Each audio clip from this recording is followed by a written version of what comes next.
शुरू करेंगे, पटाखे फोड़े जाएंगे, पार्टीज होंगी, ढोल ढमक्के, म्यूजिक, सब कुछ, और हर तरफ से मुबारकबादें एक दूसरे को कि जी जश्न आज़ादी मुबारक हो।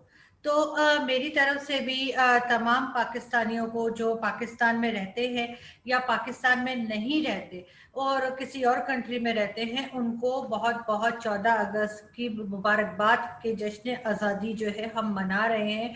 और हम एक ऐसी कंट्री में रहते हैं जो कि इंडिपेंडेंट है, हम अपनी मर्जी से सब कुछ कर सकते हैं, हमें कोई रोक टोक नहीं है इस तरह की, और हम माशाल्लाह से बहुत सक्सेसफुली दुनिया के नक्शे पे मौजूद हैं, और सब लोग हमारी तरफ बड़े अच्छे अंदाज से देखते हैं और बड़ा सब हमसे इम्प्रेस होते हैं, और सब हमारे जैसा बनना चाहते हैं।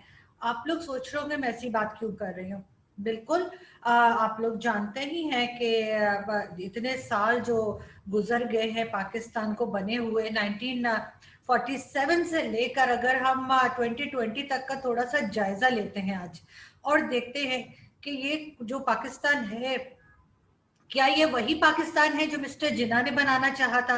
क्या ये वही पाकिस्तान है जिसका सोचकर मेरे पेरेंट्स जो है वो इलाहाबाद और दिल्ली से यहाँ पर आए थे, या मेरे ग्रैंड पेरेंट्स उनको लेके यहाँ आए थे, जो भी कह रहे हैं, और बहुत से लोग जो हिंदुस्तान छोड़ के पाकिस्तान आए थे ये सोचकर कि एक इंडिपेंडेंट कंट्री उनको मिलेगी, एक ऐसा मुल्क होगा जहां पर मुसलमानों की अक्सरियत होगी और वो वहां पे बहुत आराम से रहेंगे और बहुत मिलजुल के रहेंगे। और जब पाकिस्तान बना उस वक्त की अगर आप बिल्कुल शुरू की अगर आप स्पीचेस उठा के देखें, तकरीरें देखें उठा के मिस्टर जिन्ना की, तो उन्होंने भी यही बात की थी कि यहाँ पे जितने भी मजाहिब के लोग रहते हैं उनको इजाजत है कि वो अपने टेम्पल्स पे जा सकते हैं, वो अपने तरीके से रह सकते हैं। लेकिन सच्ची बात क्या है कि ऐसा हुआ? अगर ऐसा हुआ तो मुझे बताइए कि अहमदीस जो है उनको, जो भुट्टो की गवर्नमेंट आई तो उनको नॉन मुस्लिम डिक्लेयर कर दिया गया, ठीक है, मान लिया। हम तो हर किसी को काफिर बताते हैं, आपस में भी हम एक दूसरे को, जो मुस्लिम्स आपस में हैं, हम तो एक दूसरे को भी मुस्लिम नहीं मानते। हर कोई जो है, कोई शिया है, कोई सुन्नी है, कोई कुछ है, मुझे तो सारे फिरकों के नाम भी नहीं आते। इसका मतलब है कि मैं तो बिल्कुल ही नालायक हूँ इस सिलसिले में। लेकिन ये जरूर है कि हम एक दूसरे को अपने तौर पे काफिर जरूर समझते हैं। तो उन्होंने डिक्लेयर कर दिया कि अहमदीस जो है वो नॉन मुस्लिम है। चले मान लिया, उन्होंने कहा, हमने मान लिया। लेकिन भुट्टो ने ये तो नहीं कहा था कि अहमदीज इंसान ही नहीं है। हमने उनको मुसलमान तो किया, हमने तो उनको इंसान समझना भी छोड़ दिया। आज भी मैं न्यूज देख रही थी ट्विटर के ऊपर कि एक 60+ उनकी उम्र थी उन साहब की, और उनको मार दिया गया, गोली मार दी गई, सिर्फ इस वजह से कि वो अहमदी थे, सिर्फ इस वजह से कि वो उस चीज में बिलीव नहीं करते थे जिसपे आप करते हैं। ये कैसा पाकिस्तान है इतने सालों में? ये कौन सा पाकिस्तान हमने बनाया है? उसके बाद पारसी कहाँ गए? अच्छा जी, हिंदुओं के लिए तो हमारे पास कहानी मौजूद है।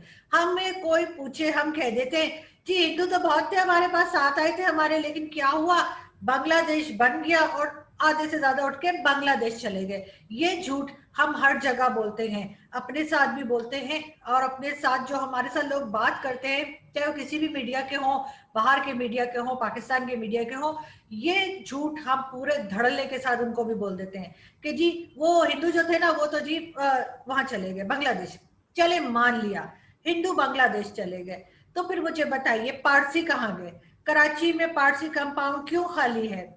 क्यों पारसी या कोई और जो नॉन मुस्लिम कम्युनिटी के लोग हैं वो आके अपनी बात क्यों नहीं कर पाते? और यहाँ पे जो थोड़े बहुत हिंदू रह गए हैं उनके साथ आप क्या कर रहे हैं? उनका मंदिर नहीं बनने दे रहे, चले मत बनने दे मंदिर।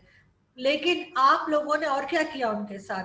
पेशावर में और कई जगहों पे उनको आपने शमशान घाट तक नहीं दिया है कि अगर उनके यहाँ किसी की डेथ हो जाए तो वो अपनी रसूमात तक नहीं कर सकते, उसके लिए उनको कई कई मील दूर जाना पड़ता है, और उसकी आपको कोई शर्म, कोई गैरत यहाँ पे नहीं है।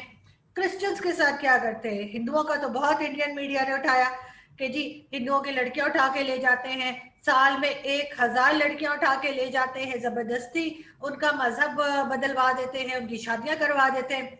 मियां मिट्टू जैसे आदमी के साथ हमारे पॉलिटिशियंस तस्वीरें खिंचाते हैं, आज तक उसको गिरफ्तार नहीं किया गया, लेकिन उधर हम कहते हैं नहीं जी वो बच्चियां तो इस्लाम से इंप्रेस हो जाती हैं इसलिए वो ऐसा करती हैं। तो कोई लड़का इंप्रेस क्यों नहीं होता, कोई बड़ी उम्र की औरत इंप्रेस क्यों नहीं होती, कोई बड़ी उम्र का आदमी इंप्रेस क्यों नहीं होता, वो क्यों नहीं अपने मजहब बदलते, सिर्फ छोटी उम्र की बच्चियां क्यों बदलती हैं। चले हिंदू भी गए साइड पे, अब आ जाए क्रिश्चियंस के ऊपर। क्रिश्चियंस के साथ भी यही कुछ होता है, क्रिश्चियंस की भी लड़कियां उठा के ले जाता है, ले जाई जाती हैं और उनका भी इसी तरीके से मजहब जो है बदलवा के उनकी भी शादियां करा दी जाती हैं किसी भी मुस्लिम के साथ। उसमें भी हमारा वही स्टेटमेंट है, हम तो बहुत हसीन लोग हैं ना, हमें तो बस देखते ही हर मजहब के लोगों को हमसे प्यार हो जाता है और बस वो हमसे शादियां करना चाहते हैं। ऐसा लगता है कि पूरे पाकिस्तान में जितने भी मुसलमान मर्द घूम रहे हैं सबके सब जो है वो टॉम क्रूज है, कि उनको देखते ही ना सारी नॉन मुस्लिम लड़कियां उनके पीछे पड़ जाती हैं। शर्म हमें आती नहीं, गैरत का हमें पता नहीं कि वो क्या चीज होती है। हाँ, दूसरे के मजहब में हम जो मर्जी कर लें। एक साहब बैठे थे ट्विटर के ऊपर, और वो हिंदू रिलीजन से रिलेटेड कोई उनके मैं क्या कहना चाहिए, कोई देवता थे या इस तरह की कोई उनकी पिक्चर फाड़ रहे थे, और बहुत फखर से दिखाया उन्होंने, बहुत चौड़े होकर उन्होंने बताया कि जी ये देखें कि मैंने उनकी जिनकी वो बहुत रिस्पेक्ट करते हैं हिंदू रिलीजन में, उनकी मैं इस तरह से तस्वीरें फाड़ रहा हूँ बैठ के। अगर ये चीज कोई इस्लाम से रिलेटेड कर दे तो इनका फौरन खून खौल जाएगा, ये तो उसके सर की कीमत लगा देंगे और कहेंगे जाओ मारो और जाके तुम्हें जो है जन्नत मिल जाएगी, तुम्हें जो है 70 72 पता नहीं कितनी हूरें मिल जाएंगी। उस वक्त क्या हो जाता है, जब दूसरे के लिए जो चीज सोचते हैं वही अपने लिए सोचे ना, या अपने लिए जो समझते हैं कि सही है वही दूसरे के लिए सोचे। इस्लाम तो यही कहता है, इस्लाम ने तो कभी नहीं कहा कि जी किसी दूसरे मजहब की इज्जत ना करो, किसी दूसरे मजहब को जीने की इजाजत ना दो या उनको तंग करो। एक तरफ तो बहुत बड़े बनते हैं और दूसरी तरफ अपनी हालत खुद देख लें। इतने सालों में जो ये अभी आप 14 अगस्त मनाने जा रहे हैं, मुझे 10 कंट्रीज के नाम बता दें, इस्लामिक कंट्री बता दें, छोड़ दें यूरोपियंस को, छोड़ दें किसी और को, काफिरों को तो हम वैसे ही पसंद नहीं करते ना। मुझे बताइए कौन सी वो इस्लामिक कंट्रीज हैं जो पाकिस्तान को जरा सी भी घास डालती हो। 2 टके की इज्जत नहीं है हमारी पूरी दुनिया में, लेकिन हम चौड़े होते रहेंगे जी brother Islamic country, brother Islamic country. और ब्रदर इस्लामिक कंट्री क्या होता है वो तो आपको पूछते तक नहीं है, आपकी उनके सामने 2 कौड़ी की इज्जत नहीं है, और इस पे आप खुद पहुंचे हैं इन हालात पे। यानी भुट्टो साहब ने कहा था कि हम घास खाएंगे लेकिन हम एटम बम बनाएंगे, चले एटम बम भी बना लिया, घास भी खा ली, अब क्या करें। अब आए हैं जी इमरान खान साहब, इमरान खान साहब के हाथ से कटोरा ही नहीं छूटता, वो सारे टाइम कभी इससे मांग रहे, कभी उससे मांग रहे, कभी उस कंट्री से, कभी उस, अभी सऊदी अरब ने ऐसा करारा हाथ पाकिस्तान के मुंह पे जड़ा है कि लाओ हमारे पैसे वापस करो, और हम उनको क्या कह रहे हैं, हमारे फॉरेन मिनिस्टर ये फरमा रहे हैं कि जी सऊदी अरब बहुत परेशान था, सऊदी अरब के पास पैसे नहीं थे, यानी सऊदी अरब हमसे भी ज्यादा परेशान था, सऊदी अरब के पास हमारे से भी कम पैसे थे। हाँ, मैं तो सुन के मुझे तो मतलब मेरे तो आंखों में आंसू आ गए, और मैं तो कोई 10 12 घंटे रोती रही हूँ सऊदी अरब के लिए। तो उनको इतनी उनकी हालत खराब हो गई सऊदी अरब की कि सऊदी अरब ने कहा कि जी आप हमारे पैसे दे दें नहीं तो हम तो मतलब भूखे मर जाएंगे। इन्होंने फटाफट चाइना जो हमारा नया माई बाप है उससे पैसे पकड़े और आगे ले जाके सऊदियों के सामने रख दिए कि जी ये ले। नहीं, अपने करतूत हमने सही नहीं करने, अपने हमने हालत को नहीं समझना, हमने यही करते रहना। क्यों, किस लिए? इसलिए कि यहाँ पे जितने भी मिनिस्टर बैठे हुए हैं, जितने भी पॉलिटिशियंस बैठे हुए हैं जो हाई लेवल के, चाहे वो मिनिस्टर पहले थे, चाहे वो मिनिस्टर अभी है, चाहे वो पार्लियामेंट में पहले थे या अभी है, हर कोई डुअल नेशनलिटी लेके बैठा हुआ है। ये उठाएंगे अपना बैग और पूरे पाकिस्तान को डबो के ये निकल जाएंगे। यहाँ पे रह कौन जाएगा? मेरे जैसे लोग, आपके जैसे लोग, जिनको कोई बाहर की दुनिया में जाना कोई आसान नहीं है, जो कि वर्किंग क्लास है। हम अगर काम करेंगे तो हमारा घर चलेगा, हम अगर काम करेंगे तो हम 2 वक्त की रोटी खाएंगे। हम वो वर्किंग क्लास है जिसको ये जलीलो ख्वार करके और ये लोगों ने निकल जाना पतली गली से, कर्जे पे कर्जा लेते रहते हैं। हर तरफ से इन्होंने टेंशन मचाई हुई है, हर जगह इनकी लड़ाई झगड़े चलते रहते हैं। हाँ, इंडिया के साथ हमारा झगड़ा, इंडिया के साथ हमने कभी बात नहीं करनी, चाहे जो मर्जी हो जाए। हाँ, चाइना हमारा दोस्त है, चाहे चाइना हमारा बुरा हाल कर दे, हमें कुछ भी कर दे। और इस्लामिक कंट्रीज ये जो हर वक्त कहते रहते हैं कि मीटिंग बुलाएंगे और ये करेंगे वो करेंगे, और जी सारी इस्लामिक कंट्रीज हमारे साथ खड़ी हैं। मैं आज चैलेंज कर रही हूँ, मुझे बताइए कोई 10 इस्लामिक कंट्रीज बता दीजिए जो आपके साथ खड़ी हो। आपके साथ कोई नहीं खड़ा हुआ, और आप अपने लोगों को, गवर्नमेंट अपने लोगों को बेवकूफ बनाए चली जा रही है, बनाए चली जा रही है, और उसके अलावा कुछ नहीं हो रहा। अब 14 अगस्त मनाया जा रहा है, एक दिन सुबह से शुरू हो जाएंगे, 21 तोपों की सलामी हो रही होगी, पटाखे चल रहे होंगे, वजीर आजम आएंगे जिनको सिवाय तकरीरें करने के कुछ आता नहीं है, उन्होंने आके एक जबरदस्त स्पीच देनी है जिससे हमारे इधर उधर आगे पीछे सारे जो हमारे पड़ोसी कंट्रीज है वो कांप जाएंगे, और वो कहेंगे ओ पाकिस्तान ने तो बहुत हमें डरा दिया है। और ये कहेंगे जी कश्मीर हम ले लेंगे, अभी नक्शा हमने बनाया है उसमें कश्मीर हमारे पास है। और इसी तरह की और चीजें और बेवकूफियां करते रहेंगे। तो हमने इतने सालों में क्या देखा, क्या हमें मिला है, और कहाँ हम जा रहे हैं, ये हमें सोचने की जरूरत है।